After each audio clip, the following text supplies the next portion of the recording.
오늘은 2020학년도 한성과학고 신입생 2판 전형 소집면접 공통문항 풀어보도록 하겠습니다. 먼저 1번 문항입니다. 1번 문항은 총 3개의 소문항으로 이루어져 있고 세 번째는 인성문항으로 첫 번째와 두 번째 문항만 같이 해설하도록 하겠습니다. 첫 번째 문항입니다. 첫 번째 문항은 이슬점에 관한 지구과학 문항인데요. 문제 읽어볼게요. 가와 나에서 9시부터 15시까지 이슬점의 변화를 예상하여 각각 말하시오가 첫 번째입니다.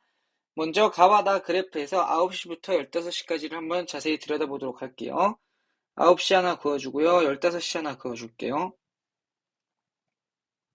나에서도 마찬가지로 9시부터 15시입니다. 가를 먼저 보게 되면 가에서 파란색은 기온, 빨간색은 상대 습도를 나타냅니다. 그럼 먼저 우리가 봐야 되는 것이 이슬점의 변화이기 때문에 이슬점의 정의 먼저 살펴볼게요. 이슬점이란 곧 절대 수증기량을 의미합니다. 이게 절대적인 정의는 아닌데 이슬점은 절대 수증기량이 포화 수증기량이 되는 기온을 말합니다. 그래서 말 그대로 이슬점은 온도를 낮췄을 때 그 공기에 이슬이 생기는 온도를 이슬점이라고 하는데요. 이슬점은 절대 수증기량이 높아질수록 절대적인 비례관계는 아니지만 똑같이 올라갑니다. 그래서 절대 수증기량의 변화가 곧 이슬점의 변화와 같다고 생각하시면 될 것 같습니다. 그럼 이 절대 수증기량은 상대 습도와 어떤 관계가 있을까요? 절대 수증기량을 이 기온의 포화 수증기량으로 나눈 값이 곧 상대 습도입니다. 물론 여기다 100을 곱해서 퍼센트로 나타내어 줘야겠죠? 그럼 보시면 그 기온의 포화 수증기량으로 나눠주는 것인데 반대로 보게 되면 절대 수증기량은 곧 상대 습도의 포화 수증기량을 곱한 값입니다. 근데 이 포화 수증기량은 기온이 커지면 커질수록 증가해요.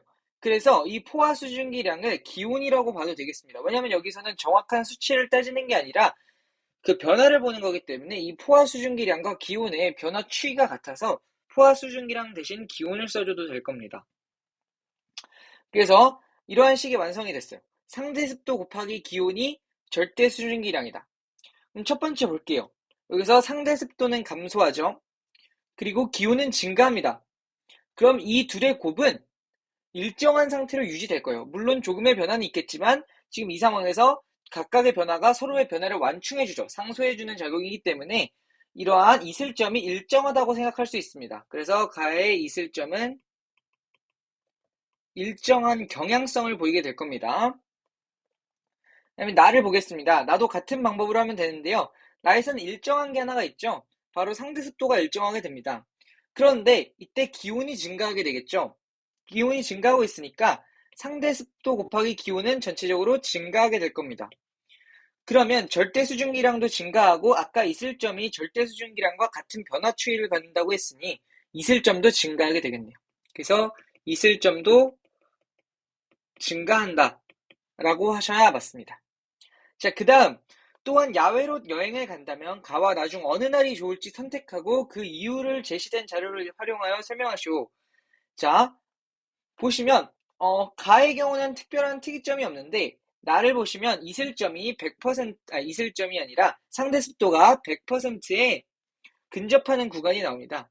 이 구간은 우리가 강수를 한다라고 보시면 되고요. 강수를 하는 날 야외에 있는 것은 야외로 여행을 가는 것은 좋지 않기 때문에 나의 경우가 안 좋고 선택해야 한다면 가가 좋다라고 대답하시면 되겠습니다. 자, 이어서 두 번째 소문항입니다. 두 번째 소문항은 화학 문제고요. 산화환원 반응과 관련된 문항입니다. 그래서 밑에서 산화환원 반응을 살펴보라고 했는데 보시면 보이는 게 염화칼슘이 있고요. 그 다음에 천연가스버스가 있고요. 또 핫팩 있고요. 그 다음에 몸에 열이 난다 있고요. 그 다음에 뭐 드라이아이스 있고 레몬즙이 있습니다. 지금 제가 산화환원이라고 뽑은 게 아니라 지금 보이는 반응을 모두 뽑아본 건데 이 중에서 염화칼슘의 경우는 눈에 염화칼슘이 녹는 과정입니다. 염화칼슘의 용해라고 보는 거죠. 그러면 이 용해 과정이라는 거는 물리 변화예요. 근데 이 산화환원 반응은 화학 반응입니다. 그래서 염화칼슘은 제거가 되겠네요. 자, 그 다음으로 나온 것이 천연가스버스입니다. 천연가스버스는 천연가스를 이제 에너지로 쓰는데 천연가스의 주 성분이 CH4입니다. 그래서 이 CH4를 연소해서 앞으로 가는 추진력을 얻는 건데 CH4 더하기 O2, EO2를 해야겠죠. 이렇게 하면 반응이 CO2 더하기 EH2O가 나옵니다. 그래서 산화환원 반응이라는 것은 화학 반응인데 대부분의 화학 반응이 산화환원 반응에 포함이 되는데 그 중에서도 산화수의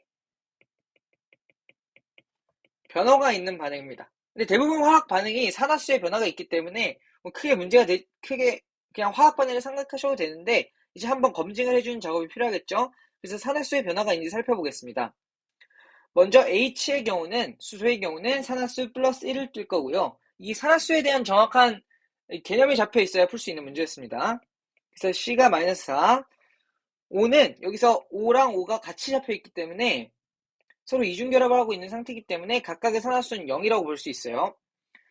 그 다음에 이게 반응물이었고요. 그러면 생성물을 보면 생성물은 O가 전자를 잘 끌어당기기 때문에 O가 마이너스로 나타납니다. 2-5가 마이너스 2라고 쓸게요. 그 다음에 C는 그럼 얘랑 합쳐서 0을 만들어줘야 되기 때문에 마이너스 2 곱하기 2에다가 C는 4를 더해줘야 0이 되겠죠. 그다음에 오른쪽도 마찬가지입니다. O는 마이너스 2, H는 플러스 1이에요. 자, H의 경우는 산화수가 변하지 않았죠. 하지만 이제 C의 경우 변했고요. O의 경우도 변했습니다. 그래서 얘는 산화환원 반응이다 라고 할 수가 있는 겁니다. 그래서 얘는 맞는 경우고요. 그 다음 보시면 핫팩입니다. 핫팩은 원리가 철이 있으면 이 철이 산소와 만나서 산화가 되는 과정이에요. 말 그대로 산화죠. 그래서 산화하는 반응 맞습니다. 이 과정에서 열을 내면서 이제 핫팩이 작동을 하는 거고요. 그 다음에 몸에 열이 나며 라는 걸 보시면 핫팩 맞는 경우였죠. 몸에 열이 나며를 보면 몸에 포도당에 천연가스버스와 마찬가지로 산소가 들어가면서 몇 개의 CO2와 몇 개의 H2O가 생성되는 반응이고 마찬가지로 산화환원 반응, 산화수가 변하는 산화환원 반응이다 라고 할 수 있습니다. 그 다음에 드라이아이스는 CO2에서 CO2로 변하는 거잖아요. CO2 솔리드에서 CO2 가스로 변하는 과정이기 때문에 얘는 물리 과정이다. 그래서 산화환원 반응에 포함되지 않는다 라고 할 수가 있겠죠. 그래서 먼저 보시면 이 세 개가 완성이 됐고요. 산화환원 반응지 세 개를 찾는과 동시에 그 공통점을 찾으라고 했어요. 뭐 여러 가지 공통점이 있겠지만 제가 찾은 공통점은 이제 핫팩 열을 내죠. 천연가스버스 연소시켜서 열을 내죠. 또 몸에 열이 난다고 했죠. 그래서 이 세 가지 모두 발열반이다. 열을 내는 발열 반응이다 라고 할 수가 있습니다. 그리고 그 공통점과는 다른 산화환원 반응, 그럼 발열 반응이 아닌 산화환원 반응을 찾으라는 얘기인데 그는 흡열 반응을 찾으라는 얘기입니다.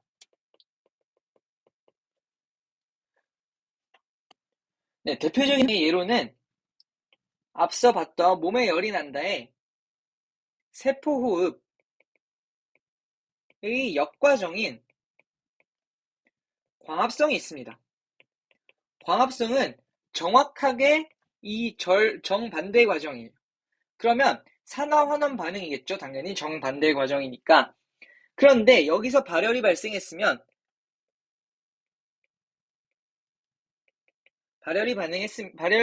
열이 발생을 했으면 반대쪽으로 갈 땐 열을 흡수해야 될 거 아니에요. 그렇기 때문에 광합성 과정은 태양 에너지를 받아서 태양 에너지를 흡수해서 일어나는 흡열 반응이라고 할 수 있습니다. 그래서 광합성 이는 열의 출입 관점에서 다르다라고 설명하시면 되겠습니다. 자, 이상으로 1번 문항 풀이를 마치겠습니다.